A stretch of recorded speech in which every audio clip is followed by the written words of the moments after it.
Radio On, Berlin. Welcome to Radio On.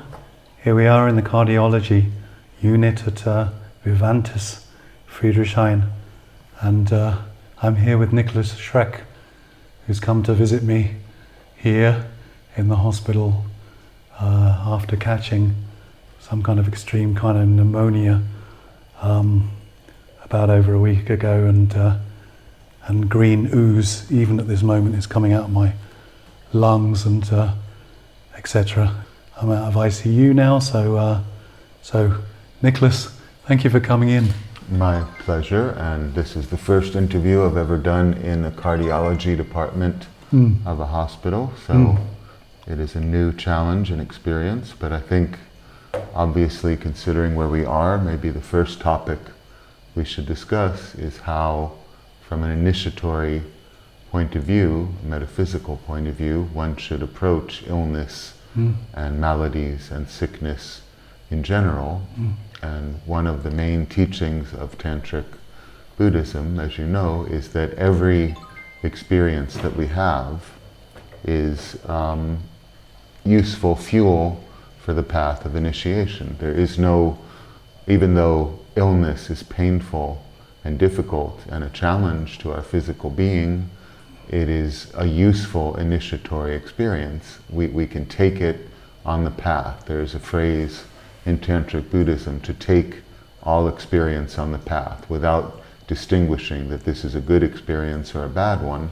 We look at everything as the Buddha nature teaching us. So I think a general reflection on illness and sickness and how an initiate can deal with it rather than the way that a materialistic worldling would deal with illness, would see it as entirely negative.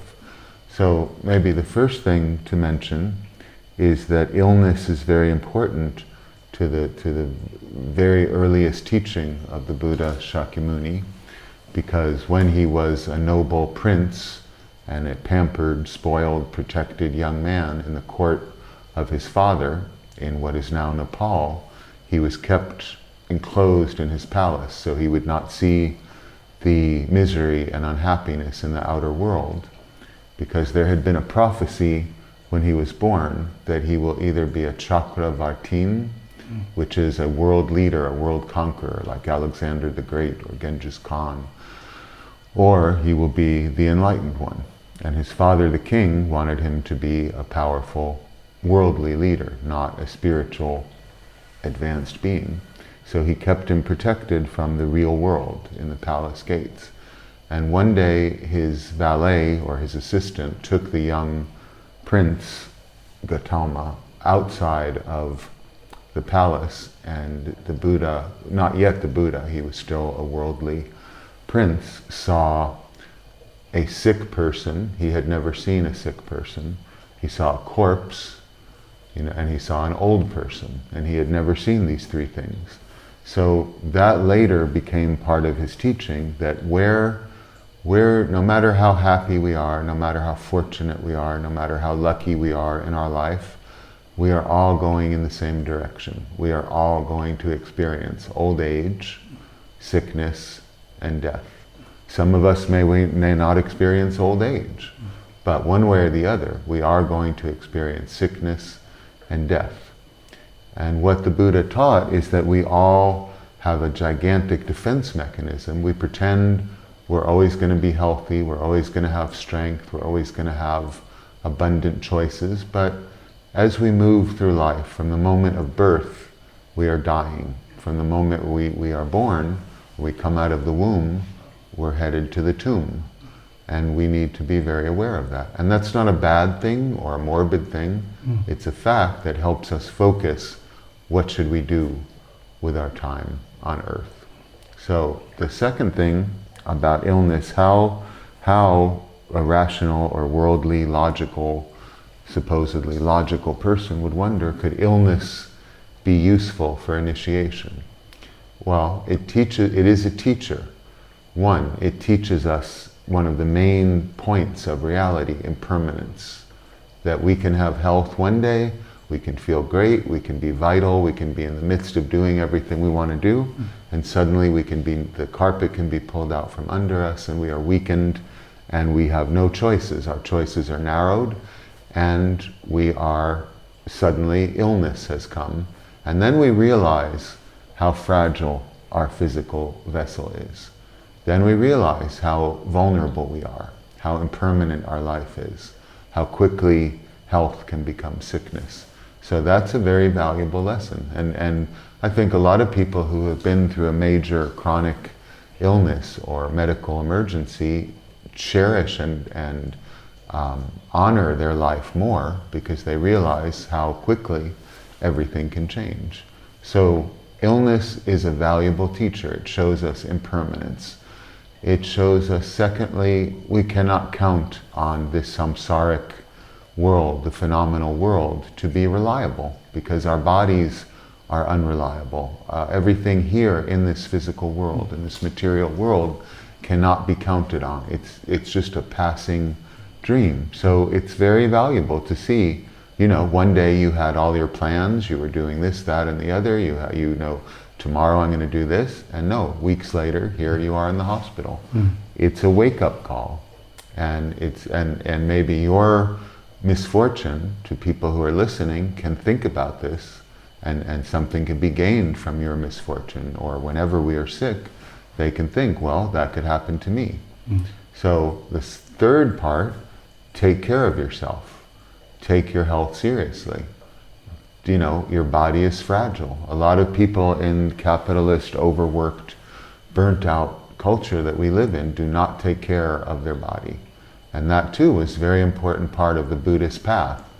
Proper nutrition, get enough sleep, to pay attention to your body, get exercise. How many people really do these things these days? So take your body, which in the tantric tradition, the body is referred to as the temple of the 9 gates, because of the 9 orifices in our body. So another lesson, when you're sick, realize, could you have done more to maintain and preserve your health? So take your body seriously, as it is the vehicle that our good karma has brought us, that we can become initiated in. And then the final thing about illness, two final things about illness. One, when you are ill, you can say, all right, I have created negative karma in my past lives and in this life. And now that negative karma is blossoming in the form of an illness. Because any kind of illness is the result of our past actions. And we can't blame the illness or the world, it's us. Whatever happens to us, positive or negative, is the result of our speech, our thoughts, and our actions. And the word karma gets very misunderstood, but basically it just means cause and effect. If we do something, we get a result. So being hit by the sudden illness, what does it mean for you? It means some karma, you have caused some harm to somebody in past lives. We all have, and it blossoms in this life. So the positive thing you can think is, in the ultimate way, even though you're suffering now and you're sick and you're in pain and your life is very narrowed down in your choices, you are purifying that negative karma. You see what I mean? By suffering, by being sick, you're burning up the negative karma. So this is actually an opportunity to purify yourself of negative karma. Well, the green goo that's coming out of my lungs, even at this very moment, and filling up this kind of plastic container, which has been doing for a few days now, is definitely seems to be some result of something that I've done to myself. Right. Somehow, so yeah. So I can appreciate this. I mean, also you were talking about the 9 gates as well, and that's kind of interesting, because like last night I was counting how many connections I've got. I mean, I have oxygen going into my nose. There's blood. There's this amazing blood thing that they've got where they inject it into the vein, and then they can draw blood out at any time of day or night, like little vampires.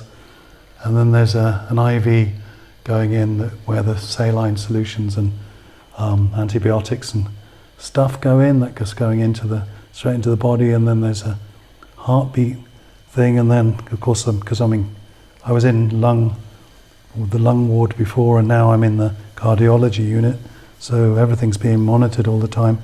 So I've got these kind of another 4 cables, I think, 5 cables. So there's about 9 sort of things where things are coming in, going out. Oh yeah, and also this lung stuff that's coming directly out of the lungs, going into this thing. Right. So there's all these. I'm kind of trapped in this kind of spider's web of cables, wires, and monitors, stuff like that. Well, and that makes you very aware of the mechanism of the body and how much we take for granted its normal functioning. When it suddenly stops functioning, Totally. we see how much it is like a mechanical thing that needs. And an important point that you may be aware, you think of, because you're dealing with doctors and nurses and other patients, when you're sick, you also understand another important thing that our ego, that our self-cherishing prefers not to see, is how dependent we are on other people. Totally, yeah. We are, suddenly when you're sick, you can think you're the king of the universe, but no matter how wonderful you think you are dependent on the kindness of strangers and the competence and the training and efficiency of people you don't know helping you. And that can increase our own generosity, our own kindness, and very important, make us grateful for the kindness that other people grant to us, and hopefully can make us have more compassion for people who are suffering. Yeah. So we are interdependent. We are, when you're perfectly healthy, you can think I'm in charge of the whole cosmos. I can do anything. Sure. But you can't do anything. You are dependent on the people that invented these machines. You're dependent on the nurse, on the doctor, on all of these people, on the Krankenhaus, the German government that luckily and sanely gives its citizens a fair and affordable health care system. All of these things, suddenly you must be very grateful for. So illness forces you to accept we are dependent on the kindness and care of others, and can encourage us to be kind and to care for others. Yeah, certainly. I know that being kind to the nurses and, being grateful, I'm definitely grateful. This German phrase, ich bin dankbar, I'm grateful, brings back immediate friendliness as well, and it makes a big difference. I was sharing a ward with another guy, an older guy, in the lung ward before, and he was cleared of cancer. He thought he had cancer, and it turned out to be something more treatable, like tuberculosis or something. He was also cleaning his blood, but he was in the lung ward. He was an older guy, and I know that I gave him my phone to call his brother, and it was a big moment to realize that he didn't have cancer, I think. But it was interesting for me, and this is without trying to not judge too much, but the comedy of what it is to be human. The next moment he was complaining that one of the nurses or one of the orderlies had taken his spoon from his food while he was in the toilet, and he was complaining about this. I heard complaints. But I don't know people's personal situation, again, how to practice non-judgment.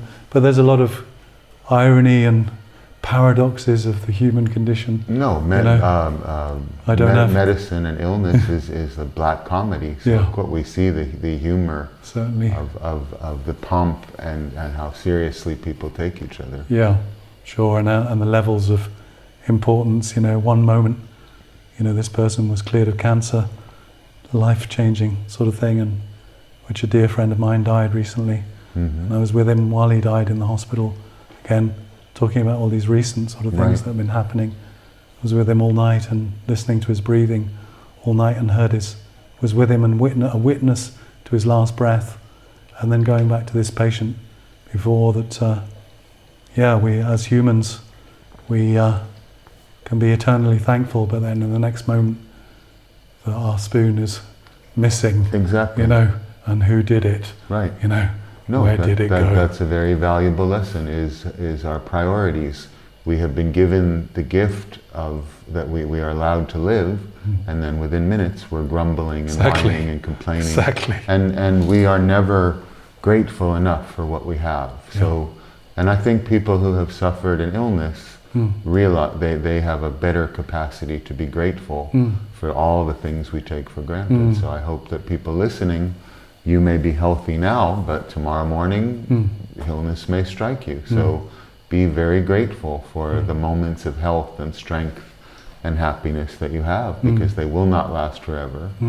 And deal with illness and the inevitability of sickness with equanimity. And there is humor. You know, a lot of people would say this is nothing to joke about. Yeah. But we have to look at the cosmic comedy of human life, where one day you have a death sentence and the next you're whining that your spoon's not there. Yeah. So. Yeah. I mean, there's every day here in the hospital there is so many stories, and I mean I hardly ever see the same nurses twice. The turnover is so huge. The night nurses, the day nurses, and the doctors, and everyone else. You know, and there's a massive amount of people that are trying to help, and of course it's their job, but they every day, and the cleaners, the people that go around, do all this stuff. You know, it's incredible.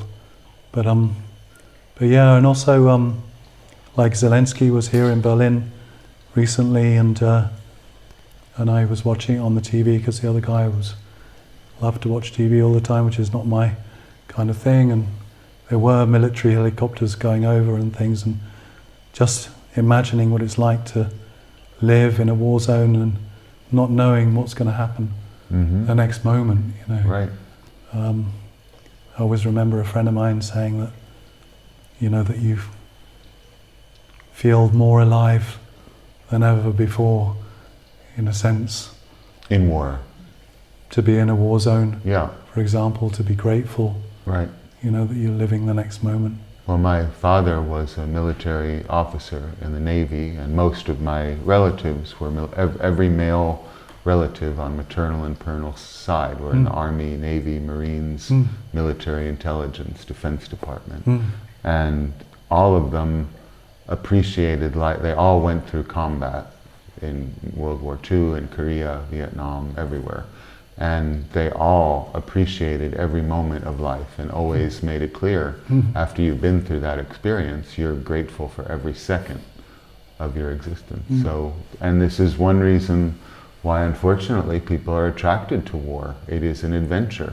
It does make you feel in the midst of death and violence and the threat of losing your life, you never are more alive. So this is why people have gone to war, unfortunately, because they don't appreciate their life when bombs aren't falling, when bullets aren't flying. So that, yeah, and you know, how much do we take for granted that we are here in Berlin in a relatively comfortable, safe infrastructure, and just one country away from us, people are dying because of Putin's megalomania and insanity. So, you know, we have to be very grateful again for our situation and have compassion for those who are suffering.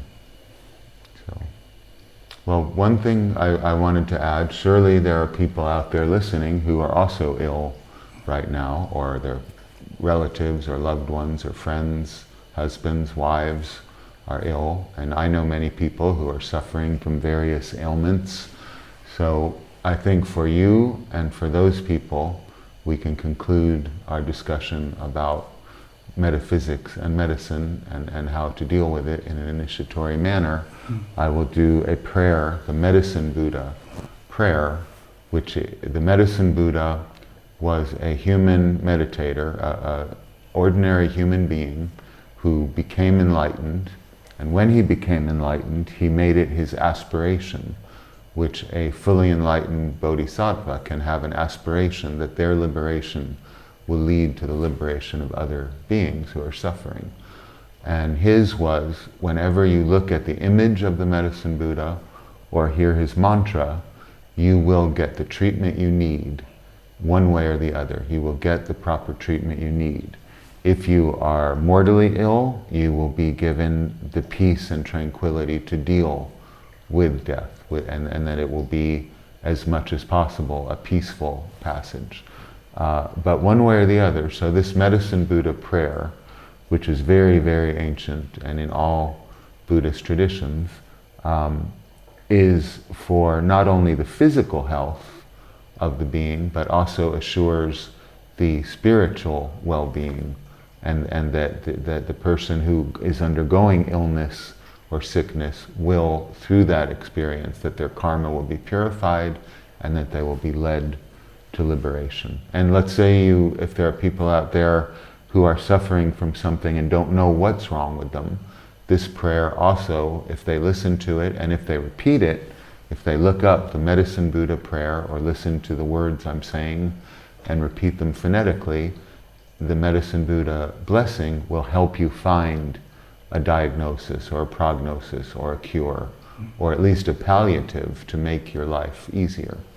So with no further ado, the Medicine Buddha prayer for you who's suffering here with your green goo in the cardiology department, and for all people who are listening to this whose loved ones are sick or are sick themselves, and for people in the future, and for all the beings in the world, animals, ghosts, gods, demons, spirits, all the 6 levels of beings who are ill and require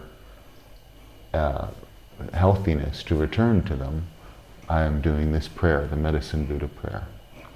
And I will do it 3 times. And for people out there who would like to try to do it themselves, you can do it 3 times, 7 times, 108 times, depending how much you or your loved ones require some kind of medical blessing. Tayatom Beketse Maha, Beketse Radza Samagati Svaha. Tayatom Beketse Maha, Beketse Radza Samagati Svaha. Tayatom Beketse Maha, Beketse Radza Samagati Svaha. Sarvam Mangalam. So, if people out there look up, if they are sick or people they know are sick, look up the Medicine Buddha mantra. You can find many instructions on it, and I have found it has helped many of my students and people I'm working with. If it doesn't heal you completely, it helps you find the help you need, but you need to activate it. Like if you just lay around and are sick and say the mantra, you're not going to get better. It means that real situations in the world will open up for you if you have the initiative to go out and look for them. So it's not like you just instantly be cured. It means from a metaphysical level will come down to this physical world, and the means and solutions, the antidote to cure you, will appear. Thank you, Nikolas. So thank you, Nikolas Schreck, for coming in today to the cardiology unit. Anytime. In Vivantes Hospital, Krankenhaus here in What could be a more convivial Berlin. Atmosphere for this Friedrichshain. discussion? Yes, I'm surprised the doctors and nurses have actually left us alone for a bit. But it is growing evening and growing a bit darker in springtime. Very symbolic as well. Springtime, things growth again. So thank you very much. My pleasure. You've been listening. And wishing you all the best for your health, and to all people who are listening, may your health flourish and blossom. Indeed. So you've been listening to Radio On Berlin, myself, Adrian Shephard, with Nikolas Schreck here. And thank you for joining us. And for any more information, www.radioonberlin.com, and also follow us on our podcast as well from Podbean. Thank you, and again, wishing you all out there good health. You have been listening to Radio on Berlin. Yeah!